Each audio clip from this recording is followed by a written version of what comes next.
Bom dia a todos. Bom dia. Mais uma vez é um prazer estar aqui contribuindo. Como a minha voz não está muito boa por conta da tosse alérgica, que fui abençoado essa semana com ela, porque é sempre um aprendizado, a gente sempre aprende com questões nossas de saúde, né, da vida, né? Minha voz está um pouco mais baixa, então vocês podem me falar, explica mais a voz, explica novamente. Bom, o tema de hoje é a parábola da ovelha perdida. Se nós tivéssemos 100 filhos e um se perdesse moralmente, será que a gente iria atrás dele? Sim. 100% de chance? Sim. Porque nós, às As vezes, mães iriam. Os pais não sei não. Mas nós, mesmo assim com 2, 3 filhos, até um filho mesmo, né? Quantas vezes a gente se desdobra para poder ir atrás desse filho que se perdeu moralmente? E a parábola da ovelha perdida, ela tem várias nuances, assim, porque as parábolas em si, elas eram contadas, né, para que as pessoas entendessem de forma abrangente, né? Não necessariamente, assim, sempre como metáforas, né? Então aí que eu venho pegar aqui na Bíblia, porque eu tenho que achar agora aqui, ó. Vamos lá, vai demorar um pouquinho, você corta ali, hein, Sandra? Aqui, ó. Os evangelistas, né, eles interpretaram as parábolas, as coisas vividas por Jesus de acordo com o que foi falado, né? Porque Mateus vivenciou, já São Lucas não vivenciou. Então tem várias interpretações diferentes das mesmas histórias, né? Trazem mensagens diferentes. Não vou dizer assim que são interpretações diferentes, mas trazem mensagens diferentes. Aqui, ó. Na contextualização bíblica, Evangelho de São Mateus, capítulo 18, tá? Versículos de 12 a... deixa eu ver aqui você. De 12 a 15. A ovelha desgarrada. Que vos parece? Se alguém tiver 100 ovelhas e uma delas se desgarrar, porventura não deixa as outras 99 nos montes e vai em busca daquela que se desgarrou? E, se acontecer encontrá-la, digo-vos em verdade que se alegra mais por esta do que pelas 99 que não se desgarraram. Assim não é a vontade de vosso Pai que está nos céus, que pereça um só destes pequeninos. Então seria só até o 14. Então, no Evangelho de São Mateus, fala que não se perca um só desses pequeninos. Neste caso, o pequeno seria o indivíduo. Seria a alma imortal. Eu estou atrás do indivíduo, especificamente. A ovelha é um de nós. Já no Evangelho de São Lucas,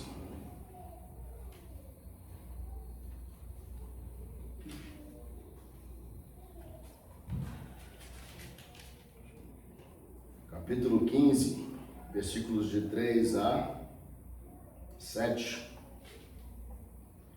A ovelha perdida.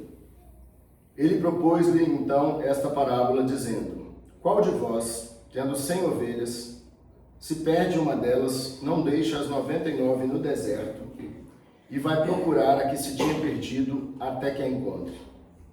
E, tendo-a encontrado, a põe sobre os ombros, todo contente. E indo para casa, chama os seus amigos e vizinhos, dizendo-lhes: congratulai-vos comigo, porque encontrei a minha ovelha, que se tinha perdido. Digo-vos que, do mesmo modo, haverá mais júbilo no céu por um pecador que fizer penitência, que por 99 justos que não têm necessidade de penitência. Então são duas interpretações da mesma parábola, né? Procurar o pequenino, que seria a alma, o indivíduo, e ao mesmo tempo em Lucas fala do pecador que se arrepende. E aí nós nos perguntamos, quantas vezes nós somos a ovelha perdida, quantas vezes nós somos o pastor?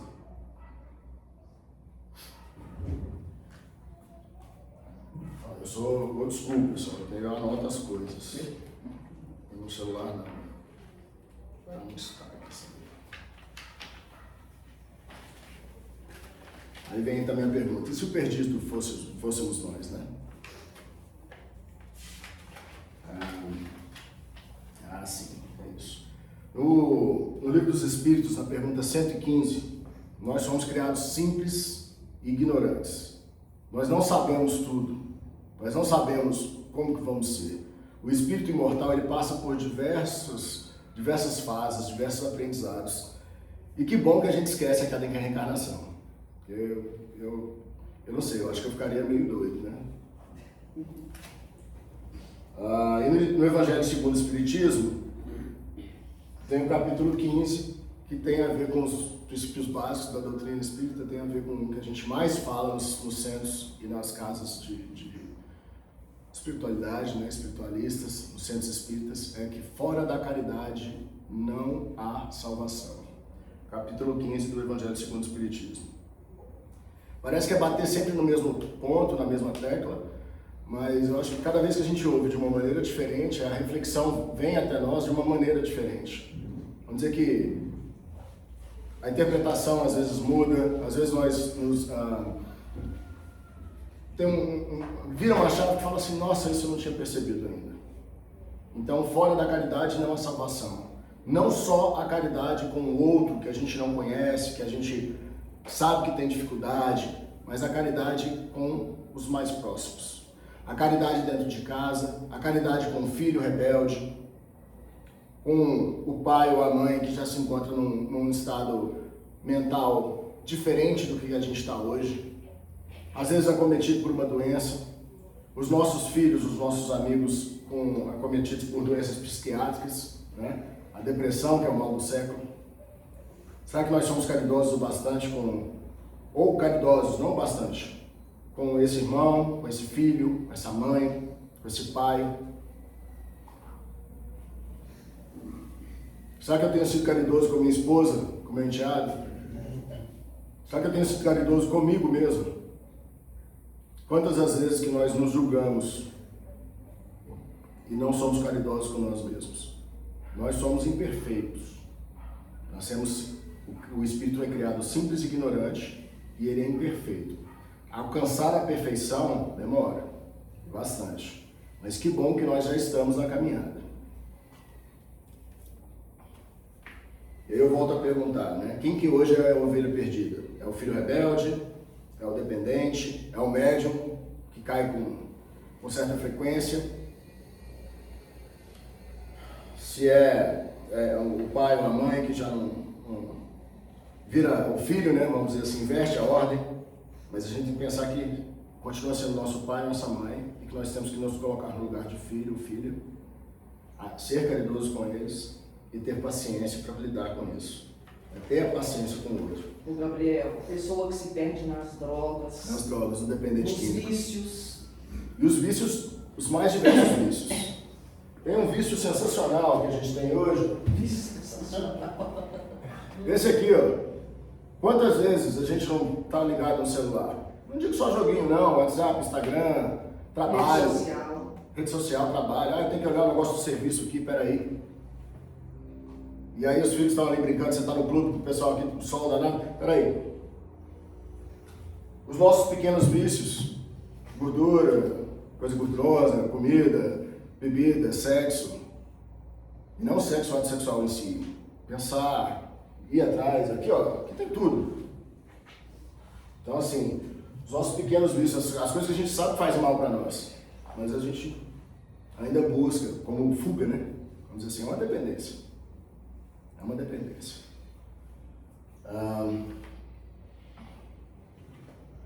Mas aí, né? Eu largo as 99 e vou atrás da outra? Deixa lá no deserto, como diz o Evangelho de São Lucas. Deixa lá no monte, como diz o Evangelho de São Mateus. Eu simplesmente largo e vou atrás da outra? Não. Eu não estou largando, não estou deixando para trás. Eu tenho a certeza que as 99 estão seguras. Eu tenho certeza que as 99 são estáveis. As 99, se a gente for ver ante a lei de Deus, a lei do progresso, a lei da ação e reação, nós vemos que essas 99, elas entenderam o contexto. Elas estão estáveis emocionalmente, estáveis moralmente. Então eu não largo, Eu as deixo por um momento, porque eu confio na capacidade delas estarem estáveis, e vou atrás daquela que se desgarrou.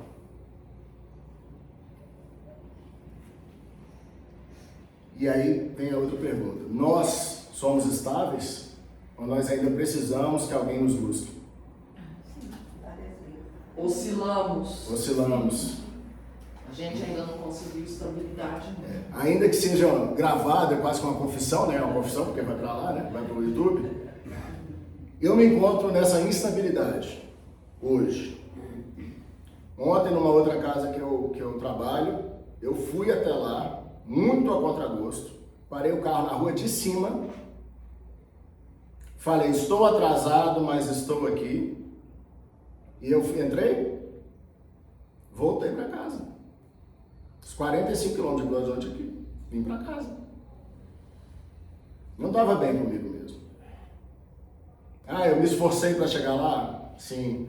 Mas eu estava com tosse, dor no peito, não sabia o que estava tendo direito, mas mesmo assim eu estava lá. Então eu precisava de ajuda, eu estava lá. Eu tinha que ter ficado lá, mas não, voltei para casa. E se tivesse alguém atrás de você? Essa é uma boa pergunta. E se tivesse alguém atrás de mim? Será que eu não ficaria? Eu cheguei a parar, Regina, o carro na frente, vi que abriram a porta, entrou uma das pessoas que seriam atendidas, e ainda assim eu falei, eu vou para casa. Vou para casa, fiquei deitado, e aí vieram outros processos internos, né, vamos dizer assim. E aí então eu me vejo como ovelha perdida. Mas ao mesmo tempo, no dia seguinte, a gente se vê como pastor, de novo como ovelha. Então, muitas vezes a gente dá o exemplo dos nossos filhos, dos nossos parentes, dos nossos amigos, mas ao mesmo tempo a gente tem essa tendência a cair. É um movimento mínimo. É um pensamento que muda tudo. Fala assim, mas eu não vou lá. Mas eu não preciso de ajuda. Não, eu preciso de ajuda. Só que eu vou chegar lá e eles vão ver o quanto que eu estou precisando de ajuda, vão falar, vixe, é o mesmo julgamento. Aí, volta para casa. Uma confissão, hein? Mas a gente não tem que estar bem toda hora, todo dia. Exatamente, a gente não tem que estar bem toda hora, todo dia, Cristina. Nós somos humanos, somos fracos. Planeta de expiação e provas ainda, transição planetária. Exatamente. Nosso cavidade voo, possível, né? É a cavidade nosso possível. voo, ele é um voo Exato. muito oscilante. Aí a gente se julga muito, A gente né? se julga. Aí eu vim pra casa, eu deitei e fiquei quietinho. Falei, tô doente, então eu vou ficar quieto. Deitei e fiquei quietinho. À noite vieram várias questões, julgamento e tal, mas eu tentei ser caridoso comigo. Vou falar assim, eu venci. Não, eu tô no processo. Uma hora eu chego lá. E aí lembra uma coisa muito bacana, que não há condenação eterna. Nós, Não há condenação eterna. Nós temos assim, no Velho Testamento tem muito disso, a mão pesada do Deus vai te castigar se você não fizer isso, vou te dar pragas, eu vou te colocar contra a prova e você será condenado eternamente ao fogo dos infernos. Não existe condenação. Isso até é uma má interpretação, inclusive do Velho Testamento. Não há condenação eterna. Não há fogo eterno, vai queimar no mármore do inferno eternamente. Não. Pode ser uma hora eu tô lá e... Peraí, rapidinho. Queima mais não, eu arrependi, eu quero mudar de vida. Tem como? Aí para tudo. A gente pensa num processo assim, né? Então assim, tem como se arrepender? Tem como voltar atrás? Não. Mas tem como começar de novo. Ô Gabriel, tem como a gente, o nosso resgate, ele é feito a hora que a gente quer. André Luiz, quando ele conseguiu fazer uma prece, fazer uma meditação, ele teve a clarificação e viu os companheiros tentando ajudá-lo. Até então, ele não entrou na sintonia, porque livre-arbítrio. A gente tem esse livre-arbítrio. E tem isso também, no livre-arbítrio. Né? Então, o Deus em si, essa força maior, né? Ele não pune as pessoas. Ele educa acompanhando. Como você disse agora há pouco, Os irmãos estavam lá do lado de André Luiz, só que ele, tem ninguém aqui comigo, tô condenado e tal. Pô, peraí, vou fazer uma oração aqui. Opa, bora, não, topo demais, bora lá, vou lá. Né? Então aqui, ó, as leis divinas, elas vibram pelo progresso. Só que aí entra uma outra questão também moral nossa. Por que muitas vezes nós vibramos pela queda?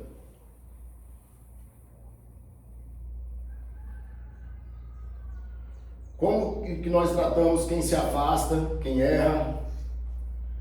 Né? Era um momento de praticar o acolhimento, a escutativa, mas também não tem como ser exatamente dessa forma, como a Cris colocou. Nós somos imperfeitos, nós variamos, nós oscilamos muito. A gente tenta buscar sempre a ovelha desgarrada, tenta mesmo machucados, mesmo com dor, mesmo emocionalmente feridos, fala assim, agora eu não dou conta, mas um dia eu posso dar conta. Mas será que tem alguém que pode me ajudar? Pede ajuda, levanta a mão e fala assim, eu preciso de ajuda. Eu estou com um problema, mas eu preciso de ajuda. Você pode me ajudar? E alguém vai te incentivar a ir atrás daquela ovelha perdida, a praticar a caridade com essa pessoa. Muitas das vezes, nós agimos mais como um tribunal, julgando o outro, independente se é do nosso convívio ou não. Olha lá, o fulano, ixi, fulano ali, ó, também tinha que se dar lá mesmo, tem mais é que se ganhar mesmo. Fez isso com a mãe dele. Para que eu vou torcer pela queda de alguém? Gabriel, eu estou pensando uma coisa aqui, se for, por exemplo, digamos, esse desvio como se for droga, ou, né, alguma coisa assim da pessoa que se desviou, e se for uma doença mental? E se for uma expiação? Bom ponto, Luciane. No caso de doença mental, vamos botar aqui, por exemplo, uma pessoa que não tem como se comunicar. Tá? Uma pessoa que tem uma doença psíquica e que não tem como se comunicar. Que muitas vezes só a mãe, ou a mãe e os pais, vamos dizer, as pessoas do convívio mais íntimo, vão saber como que aquela pessoa se expressa. E aí, vamos supor que eu seja o irmão, que vê assim, meu irmão é doente. Né? Então, ainda assim eu tenho que acolher com amor. É difícil demais. Você tem que acolher, tentar entender primeiro antes de julgar, tentar fazer com que as coisas fiquem harmoniosas. Né? Não adianta eu brigar sempre, falar sempre, meu irmão é doente, meu irmão tem retardo, meu irmão tem problema cognitivo. Não adianta. A gente tem que acolher. É complicado, principalmente para pais e mães que têm filhos com um problema de fala ou que não tem como se manifestar. Ou até nem problema de fala, talvez uma outra, ou qualquer outro tipo de que tipo assim, que não tem cura, né? Sim. Que não tem, tipo assim, aí seria só um acolhimento mesmo. Sim. Porque às vezes até com droga ou outra coisa tem como resgatar e curar. Mas aí é o acolher com amor, Liz. Daí é só o acolhimento, né? É o acolhimento, é o tentar entender e ver como que eu me comporto frente a essa situação. Quanto que eu vou ser caridoso com essa situação. Porque pode ser uma expiação, como você disse. Eu escolhi vir assim. Sim. Às vezes, a situação do outro é a nossa prova. Né? Sim. Como se diz, é o teste que a gente faz perante a gente mesmo do que a gente é capaz de fazer por outro. De acordo, total. E quanto mais conhecimento a gente tem, mais a gente consegue entender as nossas fragilidades e as fragilidades do outro.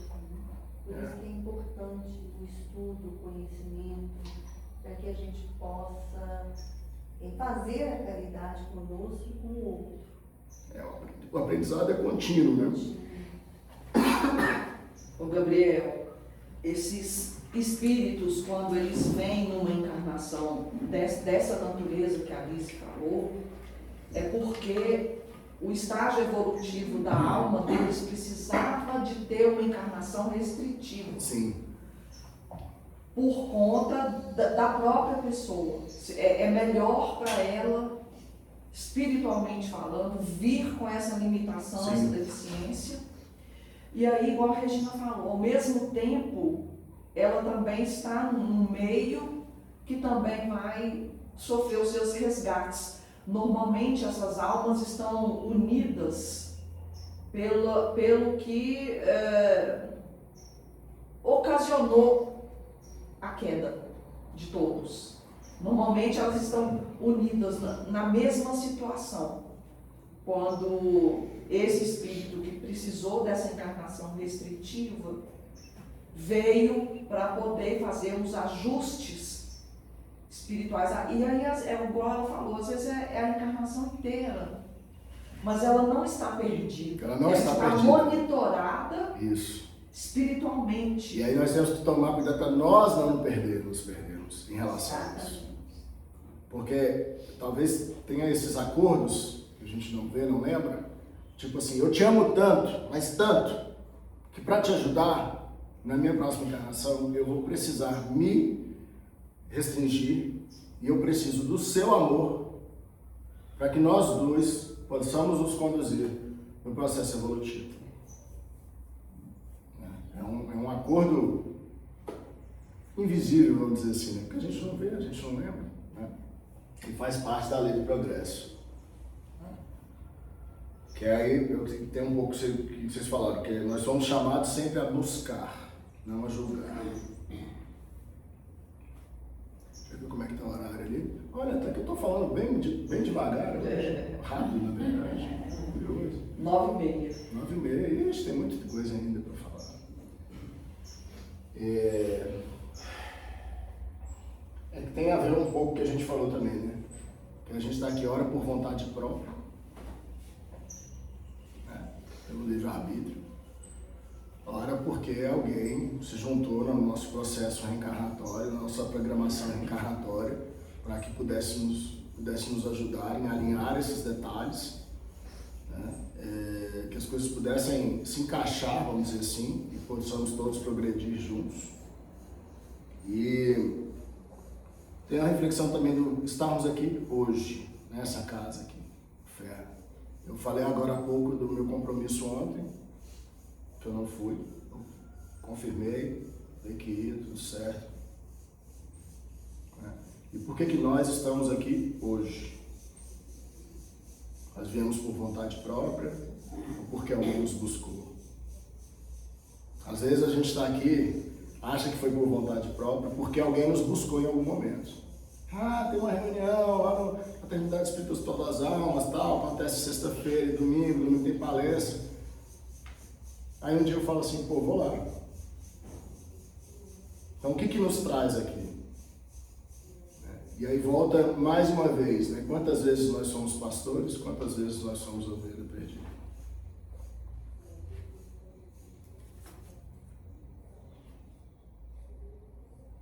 Por Deus, ninguém está perdido, né? Ninguém está perdido. Você tem sempre a oportunidade de reconciliação, de traçar um novo caminho, de fazer um novo amanhã. O amanhã ele é escrito todos os dias. Né? O que eu posso fazer hoje? Ah, hoje eu não consigo. Mas e amanhã? Eu posso... Todo dia a gente tem um novo começo. E eu acho que essa reflexão vale para tudo na nossa vida. Na caridade com nós mesmos, na caridade com o outro, na questão de buscar a ovelha. Lembrei aqui do Públio Lentulus, quando Jesus olha para ele e fala que naquele momento ele estava tendo a oportunidade de segui-lo, mas que nem que levasse 2000 anos ele iria pegar o caminho de volta, que ele também era, né, a ovelha. A ovelha desgarrada. E aí 2000 anos depois temos Emmanuel num serviço ativo aí do despertar da humanidade. Né? E há quem diga que ele está de volta, né? Há quem diga. Desde o ano 2000. 2000. Há quem diga que ele está de volta, no Brasil ainda, né? E aí vai ser o Chico que vai dar mensagem para ele. O Chico que vai ser o guia. O guia, né? O mentor, né? O anjo guardião. E Paulo de Tarso também, Paulo né? de Tarso também.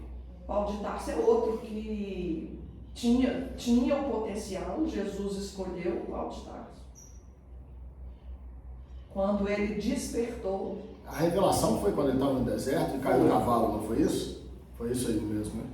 quando ele despertou, quando ele foi para a cidadezinha e teve um discípulo de Jesus que o recebeu nessa cidadezinha e tirou o véu do olho dele, ele voltou a enxergar, aí ele caiu em si de compreender toda a grandeza do que estava acontecendo. Assim seremos nós. A gente ainda está preso no nosso ego, nas nossas ilusões, nos nossos maus pendores, né? Os nossos pequenos vícios. Né? No julgamento também nosso mesmo, de falar assim, vou falar isso com o irmão, não sei, como é que será que ele vai interpretar? Muitas vezes os amigos espirituais incorporados nos nossos próprios amigos aqui, eles falam, olha, fala e fala, pô, isso aí eu acho que o pessoal não vai gostar não. Eu falei assim, e aí acaba falando, né? O Dudu muitas vezes fala assim, olha, eu não concordo muito com esse ponto de vista, mas eu tenho que falar. Eu tenho que falar. Às vezes a gente precisa também para acordar, né? Às vezes é até um chamado. O que eu preciso para ser chamado? Às vezes eu preciso. Vem cá, Gabriel, pá, dá um tapa, bora. Derruba o Paulo de Tarso do cavalo aí para ele atinar o que está acontecendo. Né? Então são várias as formas de buscar as ovelhas perdidas. E fica a reflexão, né? É 9h40, ainda tem 20 minutos. Vamos conversar mais, pessoal. Porque E quando daí todo mundo tem o livre-arbítrio, como a Sandra falou, né? E tipo assim, tem muita gente que não tem. E aí? Você vai buscar a ovelha, mas ela, não quer. por algum motivo, né? Então, Mas você não deixa de acolher. Você foi, ou seja, Isso. foi feito, né? Mas se a pessoa não quer. Não dá muito brigar, né? Isso me lembra muito as mães atrás dos filhos. Exatamente, Né? foi o que eu Que pensei. que muitas vezes optavam pela vida na rua, na questão da droga. Exatamente. Né? Mas elas, é difícil a família, não vou falar as mães, mas Sim. a família que desiste, né? Então eu conheço algumas, né, que os filhos estão na rua, e que assim, volta e meia estão ali, passam, buscam esse filho, né, comunicam com esse filho, mesmo sabendo que eles ainda fazem essa opção. Mas ele sempre fala assim, olha, eu estou aqui, né? Eu existo, eu estou aqui, a hora que você quiser, eu estou aqui para te acolher. Sim. Né? Isso me lembra muito essas Tem uma mãe que ela era minha cliente na loja e o filho dela é cachaceiro, né? Sempre na rua. E ela contou para mim várias vezes, inclusive uma vez quando eu fui na UPA, ela veio com ele. Todo, acho que ele tinha sido atropelado, com sangue, levou e tal, daí cuida dele, leva pra casa e pega e foge, vai pra rua. E várias, então tipo assim, né, é a mãe que vai e não desiste.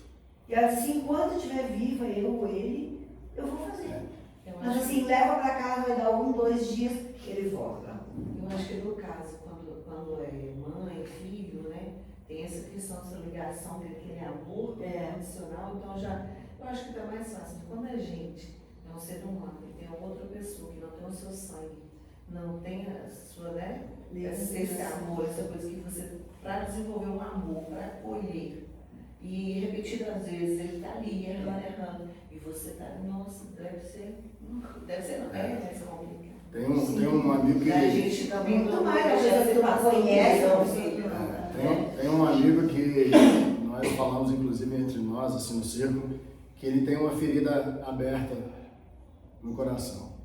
Porque ele tem um filho em situação de rua, dependente químico, só que esse filho, ele já pediu ajuda muitas vezes, ele já foi ajudado muitas vezes, ele já foi encaminhado para instituições de recuperação, e inclusive ele foi acolhido pelos filhos dele.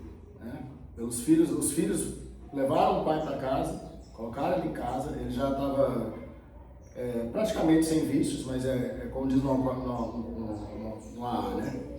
Um dia por vez, né? Um dia por vez, um dia de cada vez. E ele estava de novo com convívio social e tudo mais, mas ele não aguentou. Ele falou, eu preciso voltar para a rua. Não que eu vá praticar as mesmas coisas que eu já pratiquei, mas eu me sinto bem na rua. E ele voltou para a rua. E os filhos o veem praticamente 3, 4 vezes por semana. Eles vão lá onde o pai dorme.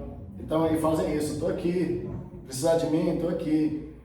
Uma vez ou outra ele foi para frente do serviço de um dos filhos e o filho pediu, pai, te amo, mas não aparece no meu serviço, porque as pessoas não entendem. É muito ruim eu te falar isso. Mas as pessoas não entendem. E aí o nosso amigo, que é o pai, né, vamos dizer assim, o avô desses meninos, ele fala, é difícil. Mas é uma coisa que eu já coloquei pra mim, que é uma escolha dele. Se ele precisar de mim, eu tô aqui. Se ele quiser internar de novo, eu tô aqui. Se ele quiser ir para uma clínica de novo, eu tô aqui. Se ele quiser voltar a morar na casa, eu tô aqui. Eu vou dar um jeito. E ele continua usando droga? Não, mas continua alcoólatra. Ele continua alcoólatra. Então, assim, na época do Covid mesmo, praticamente todos do convívio deles na cidade que eles moravam, debaixo do viaduto, todos pegaram Covid. Aí a prefeitura foi lá e isolou eles, né? E ficaram dando assistência, tanto à prefeitura da cidade, quanto esses grupos assistencialistas de caridade. E todo mundo ficou desesperado, querendo saber. E esse amigo nosso falava assim, não, eu tenho notícia dele semanal, porque tem uma pastoral lá, não sei o quê, que vai lá e me liga. Como é que ele tá, se ele tá bem, se não tá. Então, assim, tem notícias, às vezes, de terceiros. Então a gente fala que ele tem uma ferida aberta. Ele está sempre ali. Tem uma outra parábola que é do filho pródigo, Eu ia falar agora. que se alinha perfeitamente a essa, né? Quando a pessoa está no auge, do fundo do poço, né? Quando o filho começou a comer bolotas com os porcos, que está na Bíblia, né? No Evangelho. Então, é quando essa alma experimenta a parte mais profunda e mais sombria dela, e aí acontece uma alquimia lá dentro. E aí ela toma a decisão de ir de volta para a luz. E esse tempo, infelizmente, não tem como a gente interferir, a não ser se colocar à disposição, como o pai fez, né? O pai ficou lá na casa, mas quando ele viu que o filho estava vindo, aí ele se alegrou e mandou fazer uma festa. Ou seja, a gente precisa mesmo ficar aguardando acontecer aquela transformação interna dentro dessa alma. Isso é individual. Porque aí sim, quando ela vai na profundeza, na raiz dessa sombra que ela tem, quando ela experimenta o caos interno, aí ela desperta. E tem uma outra questão do filho pródigo também, que os outros filhos seriam estáveis emocionalmente, que seriam estáveis moralmente, eles ficam incomodados. Por que a gente que trabalha tanto aqui não tem uma festa dessa? Que aí é a questão do acolhimento, da caridade, do entendimento. Nós somos falhos nisso também. Pô, fulano apronta pra caramba, vem, tem uma festa, cara, e eu tô aqui todo dia. Né? É porque recuperar uma pessoa em necessidade é um grande feito. É um grande feito. É igual na casa espírita, né, gente? Quando um tarefeiro some, aí a gente fica triste, né? O tarefeiro sumiu, depois um dia o tarefeiro tá aí, todo Tem que fazer dia, festa. a gente, que bom que você tá aqui. Né? Isso também se aplica à nossa vidinha aqui. E aí também tem a ver também a parábola dos servos devedores, né? Também que é a mesma coisa. O cara está servindo, está devendo bastante para o rei, ele perdoa, e aí os outros vão lá e ficam indignados. Como assim você perdoou? Né? Como é que você perdoou? Tem a ver também, tipo... Aqui, ó. repercute no mundo. Aqui, ó. Ora, os outros servos, seus companheiros, vendo isso, ficaram muito contristados. Foram referir ao seu senhor tudo o que tinha acontecido. Então o senhor chamou e disse: servo mau, eu perdoei-te a dívida toda, porque me suplicaste. Ou seja, você também não devia compadecer-te também do teu companheiro, como eu me compadeci de ti. Tipo, o outro me devia, aí pô, eu fui perdoado, eu vou lá e massacro o que está me devendo. Qual a lição então aprendida nisso? Não teve? Então aqui, ó, assim, se não perdoardes do íntimo dos vossos corações, cada um seu irmão, né? Então tem que pensar, o filho pródigo, a ovelha desgarrada, o servo devedor, várias parábolas, várias maneiras de dizer as mesmas coisas.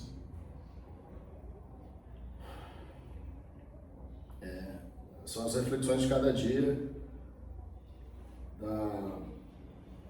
mais uma vez, de quantas vezes nós somos algozes, quantas vezes nós somos, temos acolhimento, quantas vezes nós nos perdoamos, praticamos a caridade com nós mesmos e com os outros, e não desistir nunca, sempre ir atrás da ovelha perdida, sempre, sempre. Por mais difícil que seja, não desistir nunca. E se ficar muito difícil, pede ajuda. Que nem aqui no Centro Espírita, vocês deram um exemplo agora. Tem um médico que não vem há muito tempo e tal, o que está acontecendo? Vamos ver o que está acontecendo com ele. Ah, eu não quero ir mais não, cansei. Prefiro pagar tudo. Não, prefiro pagar aí, encarnar mais umas 10 vezes aí. Não quero, não estou afim. Livre-arbítrio. Mas aí, a gente existe. De que outras maneiras a gente pode acolher, acercar, conversar, ver o que realmente tem ali de problema para que a gente possa tentar contornar, auxiliar. E é como vocês falaram, volta e fala, que bom que você voltou. Você é muito útil aqui. Até mesmo na nossa atividade doutrinária, né? Você é muito útil. Vem para cá, vem trabalhar no hospital com a gente. A questão do indivíduo, né? Os pequeninos, como diz no Evangelho de São Mateus, né? Cada pequenino tem a sua importância. E a questão do Evangelho de São Lucas, que é a questão do júbilo, quando a ovelha volta ao rebanho, que bom que ela está aqui, que bom que nós conseguimos, né? Devolvê-la ao rebanho e podemos acolher, E quando a gente não sabe que está perdido? Como é que faz? Quem que pode falar que a gente está perdido ou não? Não tem jeito. Eu tenho que me descobrir. Ô Gabriel, até lembrei de uma coisa relativa a isso aí. Puxou um viés aqui. Você sabe que na transição planetária, as criaturas ficam em contato com suas próprias sombras para elas poderem fazer a sua migração para onde mais se afina com o seu estágio evolutivo, né? Só que está instituído aí na nossa sociedade uma rivalidade que realmente tem cumprido um papel de afastar as criaturas, que é a questão política, né? De direita e esquerda. E aí a gente, no automático, se a pessoa pensa diferente, a gente já exclui essa pessoa. E não existe isso no rebanho do Cristo. Isso é um ponto muito sensível. Todos são iguais. Isso é um ponto muito sensível. Então vamos pegar agora uma coisa muito atual. O que aconteceu de sexta para sábado está acontecendo agora em Juiz de Fora e Ubá. Você vê divisões ali? Eu vejo pessoas ajudando. Diferentes religiões, diferentes pontos de vista, diferentes pontos políticos. Então, precisa uma tragédia para a gente, às vezes precisa, uma tragédia para que a gente possa se igualar. A necessidade é mais do outro. Infelizmente. Infelizmente. Infelizmente. Como eu falei mais cedo, né? Às vezes eu preciso de um tapa para acordar. Agora, qual a força empregada nesse tapa e de que forma que vai me atingir? É um ponto muito sensível, sabe? Eu já me vi muitas vezes nessa situação de julgar, né? É que nem aquela história. Tá todo mundo no avião, muda o piloto, eu vou rezar para o avião cair? Eu vou morrer também, pô. Não dá, cara. Não dá. Exatamente. O que eu posso fazer para o voo continuar e todo mundo chegar bem? É difícil, é muito difícil. É uma situação bem complicada. Certo que a gente tem pontos de opiniões, pontos de vista diferentes, nós temos... É difícil conciliar. É uma questão muito sensível. E é o que você falou, tem muita polarização hoje. Mas isso tem, ao longo da história da humanidade, várias polarizações. Eu lembro das guerras civis na África, eu não vou lembrar qual que é o país, que eram as pessoas que tinham nariz fino contra as pessoas do nariz largo. Guerra civil, por conta de uma característica física, por conta de uma descendência. Então, assim, Não precisamos ir longe, não. Contra os judeus, contra os judeus. que nem era racial, era cultural. Cultural. Uma guerra cultural. Várias guerras culturais. Como que você destrói um povo? Destrói a cultura deles. Vai lá e detona tudo. Em vários momentos o Império Romano e o grego fizeram isso. Vai lá e detona toda a cultura. Começa a levar gente para ensinar os nossos mestres, ensinar eles. Igual ontem mesmo teve mostrando a morte do Ayatollah, né? O jornalista que estava falando, chorando, porque ele é um admirador, e a população comemorando. Então você vê, né, a tristeza. E no fim, nós que estamos no ponto de vista, ainda preocupados de ser mais uma guerra, de ter mais vidas, né? Tudo isso é triste a polarização. É triste. Entendeu? E exatamente isso. Precisa acontecer uma coisa para todo mundo ir para o melhor. A tragédia lá, você não vê ninguém com bandeira diferente. Você vê todo mundo ajudando. Você vê quantas manifestações, quantos de vocês já não estão participando de vaquinhas ou de qualquer ação do governo estadual, federal, para auxiliar a Zona da Mata? Quantos de nós aqui não temos parentes ou amigos que moram lá? Né? Então, assim, acaba isso. O que eu preciso, né, para entender isso? Então, é um ponto muito sensível, sabe? É um ponto muito... A linha é muito tênue, né? Por isso que é bom a gente ter um entendimento de que nós vamos responder individualmente. A gente não pode perder isso de vista. Eu acho que essa parábola fala Não pode perder muito isso. da importância do indivíduo, que é Porque às vezes a gente fala assim, são 8 bilhões de pessoas no mundo. Nunca a Terra foi tão habitada quanto agora. 8 bilhões de pessoas encarnadas no planeta. Então quem sou eu? Quem sou eu? Deus nem sabe que eu existo, sabe? Conhece todo o seu passado, conhece desde que você foi criada, até o seu momento atual, e ele ainda sabe o seu futuro, porque Deus sabe o que a gente vai dar no futuro. Porque o tempo, para ele, não existe, né? Só para nós que estamos na escola evolutiva. E, ao mesmo tempo, só lembrando uma coisa, que a gente não precisa pensar igual.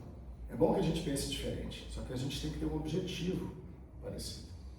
Aqui é uma fraternidade, uma associação que rege o FEA. Associação que está no labelo. É bom que as pessoas tenham ideias contrárias para que a gente chegue num patamar comum.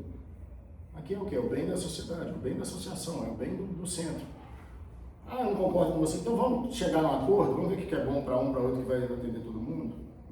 Se todo mundo pensasse igual, não dá muito certo. E essa questão da cultura, né?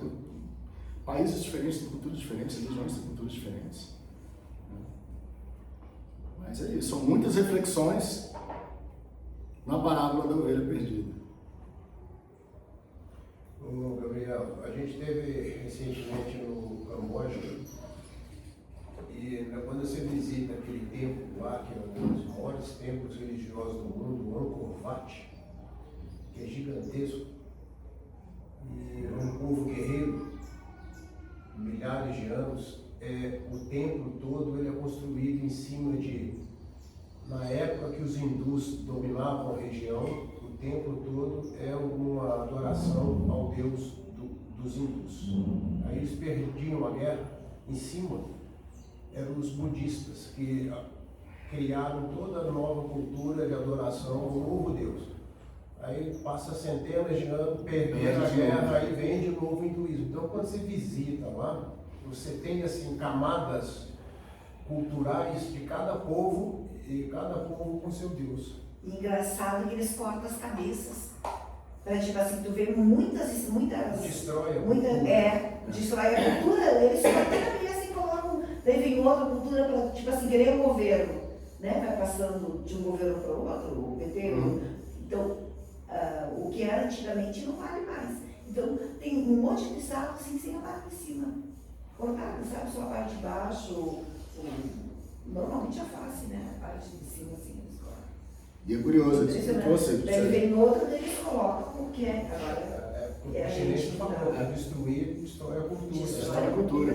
Mas ao mesmo tempo, no templo, você vê que ele tem camadas. Isso. E as camadas contam a história. Exatamente. Nós temos camadas, nós contamos a nossa história, nós temos uma história. Hoje eu estou o Gabriel nessa encarnação, e nossos anteriores. Muito bacana esse. Mais um lugar para visitar, vamos ver se eu consigo lá. Bom, história pura. Mais um lugar para visitar. Essa história de tirar as cabeças é curiosa, já acontece direto aqui no Brasil. Eu lembro lá no Distrito Federal teve isso, tipo, era o PT e o PMDB, eles revezavam, 4 anos um, 4 anos outro. Aí pintava o Palácio do Buriti todo de negócio vermelho, aí entrava o outro tudo de azul. Aí muda tudo de novo, dinheiro público, ó, troca mármore, troca cadeira, troca mesa, troca... Pô, galera, calma, né? Não dá. Beleza, é isso aí. Só mais uma coisinha antes de terminar. É importante também a gente ter o conhecimento, a consciência de que sempre temos pessoas no nosso entorno tentando nos trazer de volta. Sim. A gente tem nosso anjo da guarda, a gente tem os guias que cuidam do nosso processo evolutivo, familiar, no âmbito mais geral da grande família. É toda uma hierarquia que nos acompanha e a gente nunca está sozinho. Só precisa ter o olho para ver, né? Exatamente. A gente está encapsulado numa redoma que a gente mesmo cria e aí a gente precisa trabalhar a nossa expansão de consciência para que a gente se conecte com o nosso projeto divino, porque Deus tem um plano para cada um de nós e esse plano é individual. Cada ovelha tem um plano, Planejamento. individual. Cada ovelha tem um planejamento. Mesmo o livre-arbítrio, mesmo. Assim, né? Como se eu pudesse ver todas as decisões que você vai tomar na sua vida, todos os caminhos aqui. Se eu tivesse um mapa, eu não, né? Como tivesse um mapa aqui de todas as decisões que você vai tomar, eu sei onde que vai dar aqui as suas decisões. Né? Então, todo indivíduo tem um planejamento. Não há condenação eterna. É sempre tempo de recomeçar. E essa parábola, acho que resume, assim, você é muito importante. Porque Deus tem um projeto para você. Ele não vai te deixar aí. Ele não vai te desamparar. Isso me lembra também como se fôssemos uma grande máquina. Às vezes eu sou um parafuso, fulano é uma arruelazinha, o outro é não sei o quê. Se faltar, não funciona. E aí? Como é que faz? Verdade. Né? Então, todo indivíduo é importante. Todo indivíduo é importante. Acho que numa escala planetária, talvez a Terra seja uma ovelha ainda perdida, né? Boa,